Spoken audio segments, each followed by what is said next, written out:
This is Gerardo Del Real with Resource Stock Digest. Joining me today is the president and CEO of K2 Gold, Mr. Stephen Swatton. Stephen, how are you today?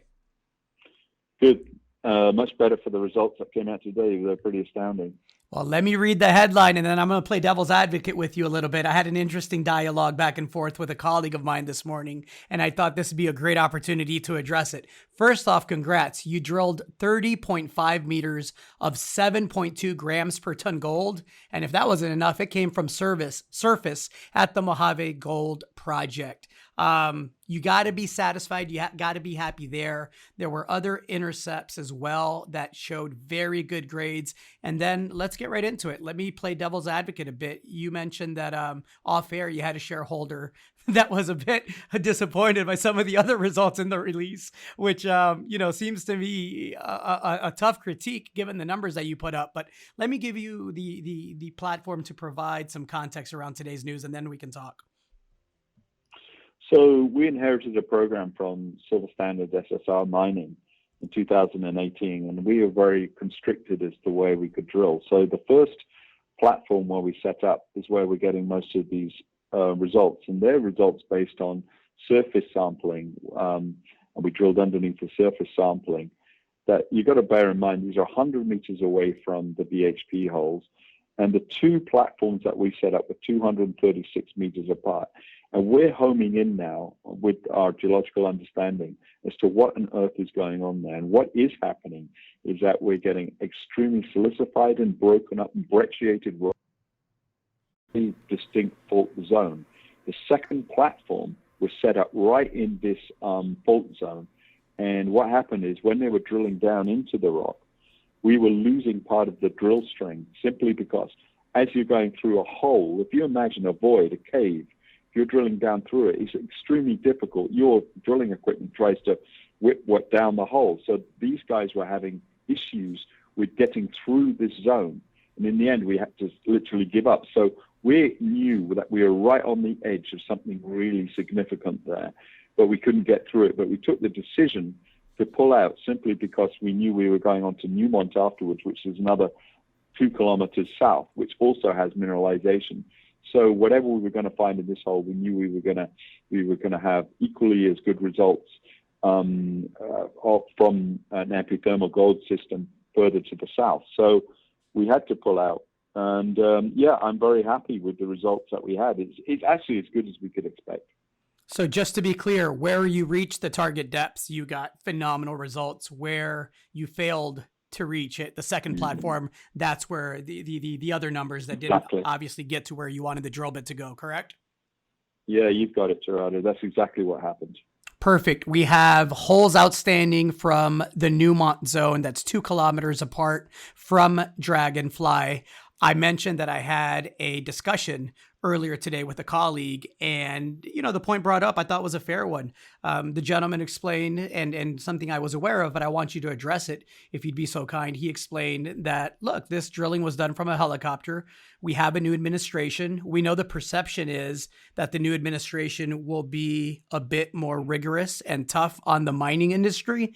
And look, let's be frank, you're in the midst of a permit approval for an expanded drill program. What would you say to that gentleman and to people, frankly, that have what I think is a very valid question? Okay, I'll get on my soapbox and I'll give you the 2-minute answer there.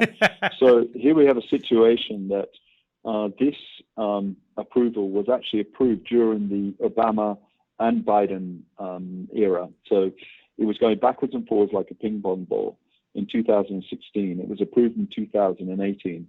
When we took it on, I tell you, Trump made no special recommendations or assertions that any of the mining companies would have any special preference over what had happened before.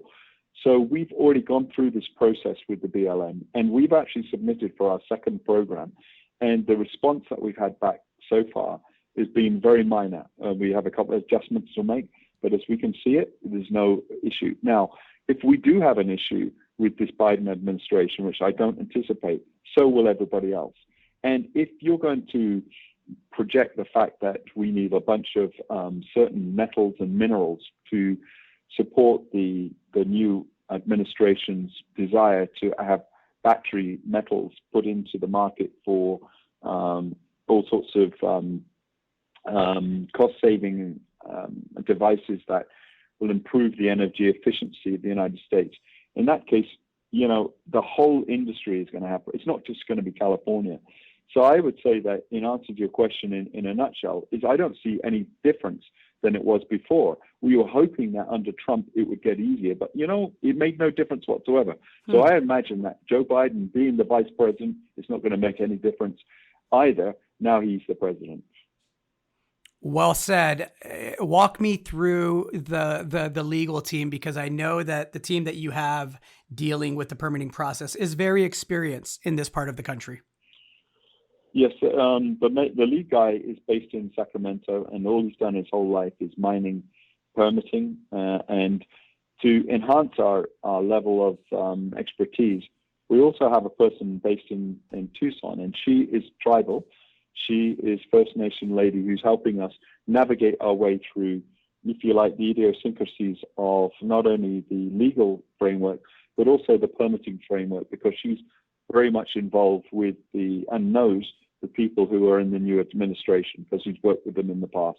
So I think we've got the bases covered. Look, there are no assurances in life, and there's certainly no assurances in mining, but I think we've got the best team that we could have possible. Let's bring it back to the drill bit, which has been extremely kind and generous to shareholders and the project. I mentioned the Newmont zone. We're waiting on assays for an additional 9 holes. Can you provide a bit of context as to what you drilled into? Yes, it was much more competent rock, and that much I can tell you because obviously I was there when they were drilling through it. We didn't have any recovery problems at all. But the issue that we have right now, if there is one, is the assay labs are completely backed up. I'm sure other people have complained on your show as well about this. And not only that, we're getting our results back not in the order in which we sent them. So this is causing us some frustration.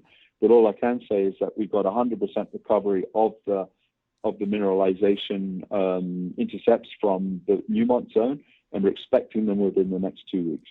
Stephen, well put. Thank you for your time. I'm excited for the pending assays and looking forward to having you back soon, hopefully.